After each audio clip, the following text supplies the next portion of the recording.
बिस्मिल्लाहिर्रहमानिर्रहीम। अस्सलाम वालेकुम डियर स्टूडेंट्स। उम्मीद करता हूँ बच्चों आप सब खैर आफियत से हैं। आपको introduction to real analysis by Robert G Bartle की क्लास में वेलकम। आज के लेक्चर में हम कंपोजिशन ऑफ फंक्शंस के ऊपर डिस्कशन करेंगे और आज के लेक्चर में मैं जिन टॉपिक को डिस्कस करूँगा, मैं ये वीडियो आपको तकरीबन मैं ये लेक्चर रिकॉर्ड कर चुका था, बाद में देखा तो वीडियो रिकॉर्ड नहीं हुई। चलें खैर। अच्छा जी, कंपोजिट फंक्शन के ऊपर आज हम बात करेंगे। एग्जांपल 1.1.13 है, थ्योरम 1.1.14 है और एक एक्सरसाइज 1.1 में क्वेश्चन नंबर 11 जो है ये आज के टॉपिक में हम डिस्कस करेंगे आज के लेक्चर में। अच्छा जी,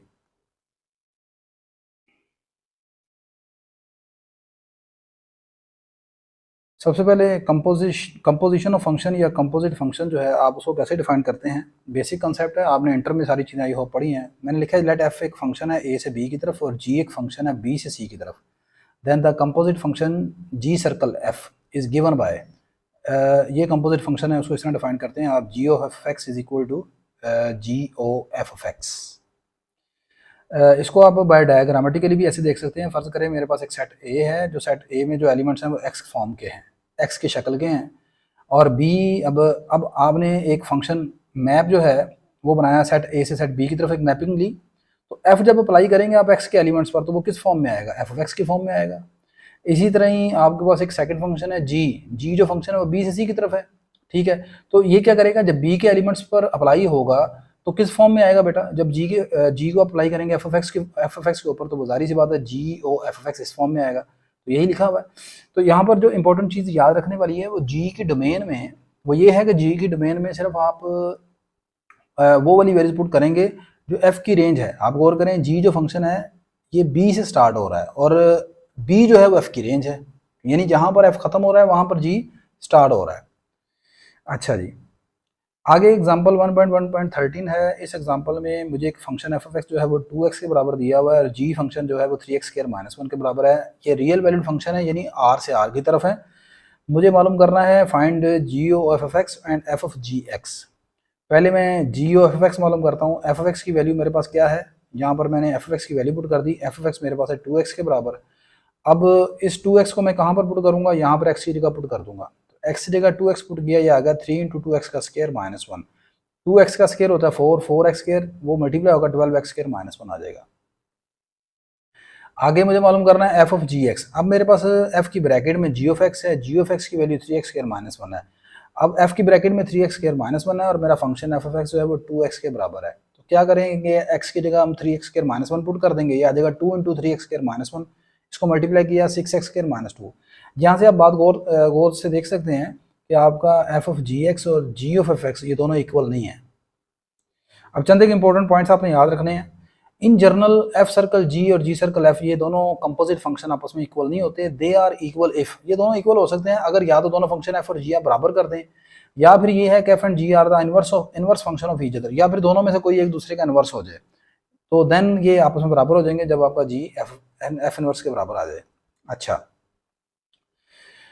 हाँ, अगली इंपॉर्टेंट चीज़ ये याद रखनी है कि ये जो जी सर्कल एफ आपने डिफाइन किया है G of F X is possible only when F of X assumes only those values which are suitable for G. मतलब जी, ये जी सर्कल एफ सिर्फ उस सूरत में पॉसिबल है, ये मैं पीछे भी बता चुका हूँ आपको, कि जब आप एफ ऑफ एक्स सिर्फ वो वाली वैल्यूज को अज्यूम करता है जो कि जी की डोमेन के लिए पॉसिबल है, जो जी के लिए सूटेबल है। मिसाल के तौर पर एफ ऑफ एक्स बराबर है 1 माइनस एक्स स्क्वायर के और मेरे पास जी ऑफ एक्स बराबर है स्क्वायर रूट एक्स के। अगर मैं यहाँ पर जी सर्कल एफ निकालूँ, G O F of X जो है वो मेरे पास आएगा 1 over square root 1 minus X square, ऐसे ही है। अब आप गौर करें कि यहाँ पर अगर मैं एफ की रेंज निकालूँ, मेरे पास एफ जो है वो है 1 माइनस एक्स स्क्वायर, ठीक है। इसकी मैं अगर रेंज निकालूँ तो मेरे पास रेंज निकलती है y लेस देन और इक्वल टू 1, यानी कि माइनस इन्फिनिटी से 1 तक ये सारे का सारा एरिया इसकी रेंज का है। क्या मैं ये तमाम वैल्यू जो है अपने जी ऑफ एफ एक्स में पुट कर सकता हूँ, मतलब ये जो जी सर्कल निकाला है इसमें पुट कर सकता हूँ? नहीं पुट कर सकता। हालांकि एफ की रेंज -1 से माइनस इन्फिनिटी से 1 के दरमियान है, ठीक है, लेकिन मैं सिर्फ वो वाली वैल्यू यहाँ पर पुट कर सकता हूँ जिनके लिए ये मेरा जो फंक्शन है जी ओ एफ ऑफ एक्स ये डिफाइंड है। तो ये किसके लिए डिफाइंड है, ये एक्स की सिर्फ इन वैल्यूज के लिए डिफाइंड है। जिनमें एक्स आपका लाइज करता हो इनके दरमियान। तो यहाँ पर सिर्फ ये नहीं देखना आपने कि एफ की रेंज क्या है, यहाँ पर ये देखना है कि एफ की रेंज में सिर्फ वो वाली वैल्यूज ले सकते हैं जिनके लिए आपका फंक्शन जी डिफाइंड हो, ठीक है ना। आप देखें ना, अगर एक्स की वैल्यू यहाँ पर सपोज इनसे बाहर कुछ भी ले लेते हैं, 2 ले लेते हैं, तो 2 1 माइनस 2 का square 1 minus 4 minus 3 under root, तो वो आपके पास योटा इमेजिनरी नंबर बन जाएगा, ठीक है ना। तो यहाँ पर ये चीज़ याद रखनी है कि जी सर्कल एफ जो है तभी डिफाइंड होगा जब एफ ऑफ एक्स सिर्फ उन वैल्यूज़ को अज्यूम करे जिनके लिए आपका फंक्शन जो कि जी की डोमेन में आती हैं, सिंपल सी बात है। अच्छा जी, आगे हम थ्योरम 1.1.14 की तरफ मूव करने लगे हैं। कहता है जी एक फंक्शन एफ है ए से बी की तरफ और जी फंक्शन है बी से सी की तरफ। Let H is the subset of G H C, H एक मेरे पास सबसेट है सी का, then we need to show that, आपने प्रूव करना है कि जी सर्कल एफ का होल इनवर्स अगर एच पर अप्लाई किया जाए तो ये रिवर्स हो जाएगा ऑर्डर इसका, यानी एफ इनवर्स बाहर आ जाएगा, अंदर आ जाएगा जी इनवर्स एच। आपने अच्छा पहले ये बताएं कि ये जो दोनों साइडें हैं, ये दोनों साइड्स आपके पास नंबर्स हैं या सेट हैं? ऑब्वियसली ये सेट है। मैंने आपको बताया था जब भी आप किसी फंक्शन के ऊपर, जब किसी सेट के ऊपर आप कोई फंक्शन अप्लाई करते हैं लाइक दिस एफ ऑफ ए, तो ये हमेशा एक सेट होता है, this is always a set, this is a not a number, ठीक है, एक न्यूमेरिकल वैल्यू नहीं होती। अब आप मुझे बताएं कि मुझे ये दो सेट आपस में इक्वल प्रूफ करने हैं, तो ये कब प्रूफ कर सकते हैं इक्वल? आपने सेट थ्योरी में या क्लास 11 में बेसिक चीज़ें पढ़ी हैं कि अगर दो सेट आपस में इक्वल प्रूफ करने हैं तो वो क्या होता है, ये दोनों तब इक्वल होते हैं जब पहला दूसरे का सबसेट हो, दूसरा पहले का हो, यानी both are the subset of each other. तो इसके लिए मैं क्या करूंगा, मैं पहले ए में से एक आर्बिट्रेरी एलिमेंट उठाऊंगा, दिस इंप्लाइज मैं प्रूफ करूंगा कि एक्स बी का एलिमेंट है, तो यहाँ से ये चीज़ प्रूफ हो जाएगी कि ए बी का सबसेट है। कन्वर्सली मैं प्रूव करूंगा कि अब एक्स बी का एलिमेंट है और वही एलिमेंट जो है वो अब ए में है, इसका मतलब बी ए का सबसेट हो जाएगा उस सूरत में। तो बी जब ए का सबसेट हो जाएगा इट मीन्स दोनों आपस में इक्वल हो जाएंगे, ठीक है। तो यहाँ पर मैं यही सेम स्ट्रेटेजी, यही सेम फार्मूला इस्तेमाल करूंगा, टेक्निक, कि पहले मैं लेफ्ट हैंड साइड में से एक एलिमेंट लूंगा और मैं प्रूफ करूंगा कि वो एलिमेंट वो फिर दूसरे से बिलोंग करता है, और फिर कन्वर्सली दूसरे में से लेकर मैं उठाऊंगा कि वो पहले में चले जाता है। अच्छा जी, अब लेट कर लिया कि एक्स एक आर्बिट्रेरी एलिमेंट है, इसमें से बिलोंग कर रहा है वो, सही है ना, ये पहली लेफ्ट हैंड साइड है। तो सिंपल सी बात है, आपने ये पढ़ा हुआ है कि अगर एक्स एफ इनवर्स ए से बिलोंग करता हो तो एफ इनवर्स जब दूसरी तरफ शिफ्ट करेंगे तो एफ ऑफ एक्स बन जाएगा। तो सिमिलरली यार ये भी एक इनवर्स है ना, तो ये इनवर्स दूसरी तरफ आएगा, ये आ जाएगा G circle F X belong to H. अच्छा अब ये देखें, मैं यहाँ पर जी सर्कल एफ जो है वो उसको ऐसे लिख सकता हूँ जी ओ एफ ऑफ एक्स, तो इसकी जगह मैं लिख दिया जी ऑफ एफ ऑफ एक्स। अब मैं दोबारा फिर जी का इनवर्स लूँगा दोनों तरफ, या दूसरी तरफ में जी को मैं राइट साइड पर ले आऊँगा, तो ये इधर रह जाएगा एफ ऑफ एक्स और जी इधर आके जी इनवर्स एच बन जाएगा। अब इसी तरह ही फिर मैं दोबारा एफ का इनवर्स दूसरी तरफ लूँगा तो वो आ जाएगा X belong to F inverse G inverse H which is equal to right hand side, ठीक है।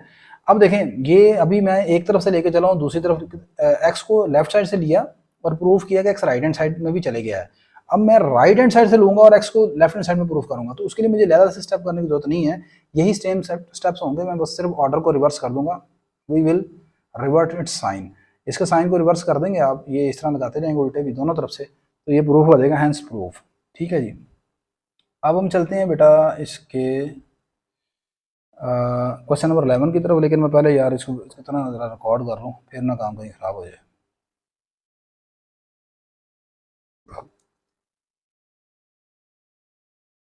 ले बेटा नेक्स्ट हम क्वेश्चन नंबर 11 की तरफ मूव करने लगे हैं।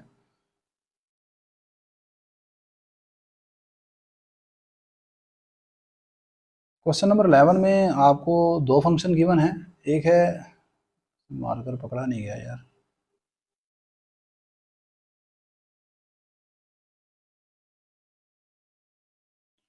कहता है जी फंक्शन जो है वो एक्स स्क्वायर के बराबर है और एफ फंक्शन एक्स प्लस 2 के बराबर है और एक्स बिलोंग टू आर है, एक्स आपका रियल नंबर है। आपने एक फंक्शन एच जो है वो इस तरह बनाना है जो दोनों के कंपोजिशन से बन रहा है।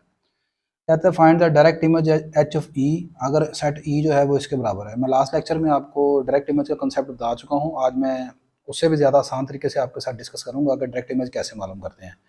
इसका बी पार्ट भी है, बी पार्ट हम बाद में भी डिस्कस करते हैं। सबसे पहले मैं अपना composite function H of X निकाल रहा हूँ। Firstly we find H G circle F, तो एच ऑफ एक्स आ जाएगा G circle F of X, इसको ऐसे लिख लेंगे। अब एफ ऑफ एक्स की वैल्यू मेरे पास एक्स प्लस 2 गिवन है, इसके ऊपर जी अप्लाई कर दिया, जी मेरे पास एक्स स्क्वायर के बराबर है, ये आ जाएगा एक्स प्लस 2 का होल स्क्वायर, ये मेरा एच ऑफ एक्स आ गया। Now we find H of E. अब मुझे मालूम करना है डायरेक्ट इमेजेस, तो ये सिंपल सा बड़ा आसान सा तरीकाकार है। ये मेरे पास है ई फंक्शन, ई सेट, सॉरी ई है ये क्लोज इंटरवल 0 से 1 के दरमियान। मुझे निकालना है एच ऑफ ई, ये मेरा टारगेट एच ऑफ ई निकालना। मैं सिंपल एच ऑफ ई का मतलब क्या है, एच ऑफ ई का मतलब ये है, सिंपल सी बात है कि ई के ऊपर जब आप एच अप्लाई करेंगे तो आंसर क्या बनेगा। सिंपल सी बात है ना यार, कि what would be the values of E when we apply H on E. तो आपने सिंपल ये देखना है कि अगर आपका एक्स जो है वो 0 1 के दरमियान है तो एच अप्लाई करने के बाद, एच है कौन, एच है एक्स प्लस 2 का होल स्क्वायर। तो यहाँ पर मैं एक्स प्लस 2 का होल स्क्वायर बनाने लगा हूँ। सिंपल देखो आसान सी टेक्निक आपको बता रहा हूँ। एक्स अगर इसके दरमियान है तो आपने सोचना है कि एक्स प्लस 2 का होल स्क्वायर की वैल्यूज किसके दरमियान आएंगी, ठीक है ना। तो मैंने क्या किया, ये एक्स की वैल्यूज पकड़ी, एक्स प्लस 2 बनाने के लिए दोनों तरफ 2 ऐड कर दिया हर तरफ। यहाँ पर 0 + 2 2 आ गया, 1 एक्स प्लस 2 ये आ गया 3। अब एक्स प्लस 2 का होल स्क्वायर चाहिए मुझे, स्क्वायर ले लेंगे दोनों तरफ, 2 का स्क्वायर लेस देन ये आ जाएगा सारा। ये एक्स प्लस 2 का होल स्क्वायर आ गया 4 से 9 के दरमियान। इसका मतलब एच ऑफ एक्स जो है 4 से 9 के दरमियान आ गया। तो इट मीन्स ये वैल्यूज आपने एक्स की कौन सी उठाई थी, ई की। इसका मतलब ये है कि एच ऑफ ई जो है वो 4 से 9 के दरमियान है। ये मेरे पास है डायरेक्ट इमेज, बस सिंपल सी इतनी सी बात है। आसान है ना, मुश्किल तो नहीं है। आगे चलते हैं।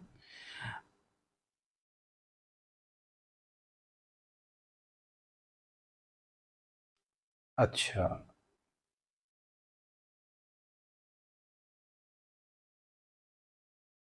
ये इसका बी पार्ट है, find the inverse image H inverse G. अब इसका मुझे inverse image H inverse G चाहिए।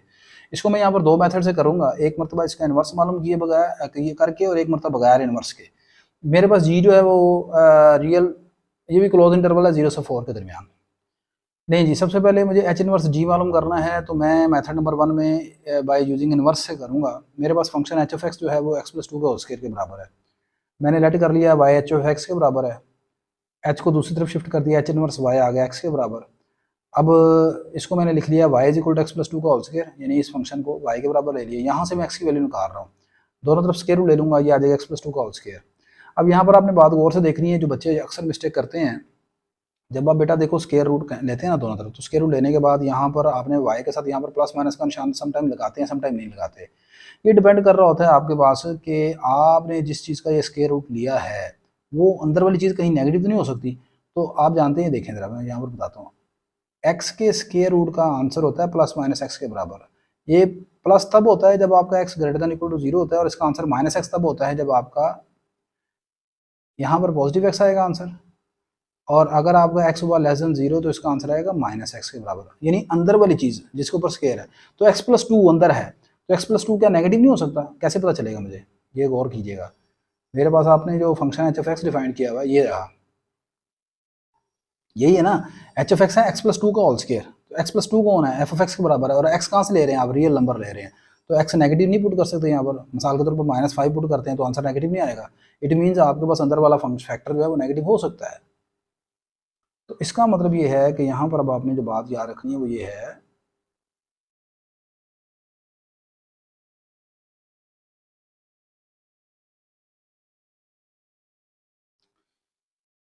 किधर चले गए यार, ये जब आप दोनों तरफ स्क्वायर रूट लेंगे बेटा तो ये प्लस माइनस का साइन आएगा, यहाँ से एक्स की वैल्यू आ जाएगी -2 plus minus square root Y. ये मेरे पास इसको और इसको कंबाइन कर लेंगे, ये मेरे पास इनवर्स फंक्शन आ गया, एच इनवर्स वाई आ गया इसके बराबर। इसको वेरिएबल बदल दें, दोबारा एच इनवर्स एक्स ये लिख लें। ले G, now we find H inverse G. H inverse G आपने मालूम करना है। अब जरा गौर से देखिएगा, ये मेरे पास जी है क्लोज इंटरवल 0 से 4। एच इनवर्स जी का मतलब क्या है कि जी वैल्यूज क्या होंगी जब उन पर एच इनवर्स अप्लाई कर दिया जाए। सिंपल सी बात है भाई।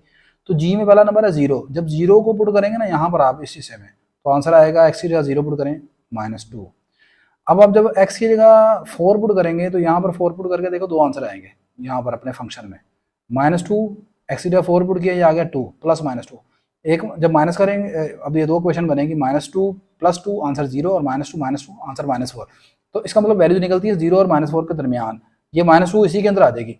इसका मतलब है कि मेरे पास एच इनवर्स जी जो है वो -4 से 0 के दरमियान आ जाएगा क्लोज इंटरवल। ठीक है जी। मेथड नंबर 2, मेथड नंबर 2 में हम ये करते हैं कि मैं इनवर्स नहीं मालूम करता, सिर्फ ये एक टेक्निक आपने याद रखनी है, ये रिजल्ट बेटा याद रखना है। To find h inverse g, we need to find those values of x for which hx lies in this। बस ये दिस इज इंपॉर्टेंट पॉइंट, ये याद रखना है। जब आपने इनवर्स इमेज मालूम करनी होती है ना, इनवर्स इमेज का मतलब है inverse image always depend on always represent the values of x, वो एक्स की वैल्यूज को रिप्रेजेंट कर रही होती है inverse images of a set, ठीक है ना। जबकि आपका ये जो इंटरवल है इसमें हमारा फंक्शन लाई कर रहा था, मतलब इस तरह है, ये मुझे एच इनवर्स जी मालूम करना है, लेट कर लेते हैं एक्स इससे बिलोंग कर रहा है, एच इनवर्स जी की जगह ये पुट कर दिया। अब यहाँ से इसको उधर ले आएंगे, एच ऑफ एक्स आ जाएगा इसके दरमियान, इसको मैं ओपन कर लेता हूँ, मैं ऐसे लिख दिया एच ऑफ एक्स की जगह लिख दिया एक्स प्लस टू का whole square, H of X ये निकाला आपने, ये आ गया इस तरह, दोनों तरफ स्क्वायर रूट ले लिया। यहाँ पर आगे मेरी वीडियो रुक गई थी, तो अब इसको आगे सॉल्व कर लेते हैं। अब यहाँ पर वही चीज़ है, जीरो का स्क्वायर रूट तो जीरो हो गया, ये चीज़ सारी मेरे पास, मैं इस ब्रांच को लेकर चलता हूँ, जरा गौर से देखिएगा। This can be written as X plus two का whole square less than equal to 4 का अंडर रूट 2 आ गया 2। आपने, अगर आपको शायद याद हो, ये जो सारी चीज़ होती है ना, किसी भी नंबर का स्क्वायर का अंडर रूट वो होता है उसके एब्सोल्यूट के बराबर, ऐसे ही है। और तो इसका मतलब मैं इसकी जगह सबसे पहले लिख लेता हूँ इसको एक्स प्लस टू का absolute less than equal to 2, ठीक है। अब आपने एक रिजल्ट पढ़ा हुआ ये वाला, एक्स एब्सोल्यूट अगर ए से छोटा हो किसी real number, positive real number से, तो इसको ऐसे लिख सकते हैं minus A less than equal to X, X less than plus A. तो can you write this as minus two less than equal to X plus two less than equal to 2। दोनों तरफ, हर तरफ आप 2 ऐड कर देंगे, minus two subtract कर देंगे, sorry, this will become minus 4 less than X, X less than equal to 0। ले जी, ये वो एक्स की वैल्यूज आ गई हैं जिन जिन जिनके लिए मतलब जो इनवर्स इमेज को रिप्रेजेंट कर रही हैं। हैंस, सॉरी, ये छोटा एच है, H inverse G is equal to close interval -4 से 0, ऐसे लिख लें, या we can write it as x belong to R such that -4 less than equal to x, x less than equal to 0। ले जी, I hope बेटा आज का lecture आपको समझ आया होगा, शुक्र है यार रिकॉर्ड हो गया। तो अपनी दुआ में याद रखिएगा बेटा, अल्लाह हाफिज़ जी।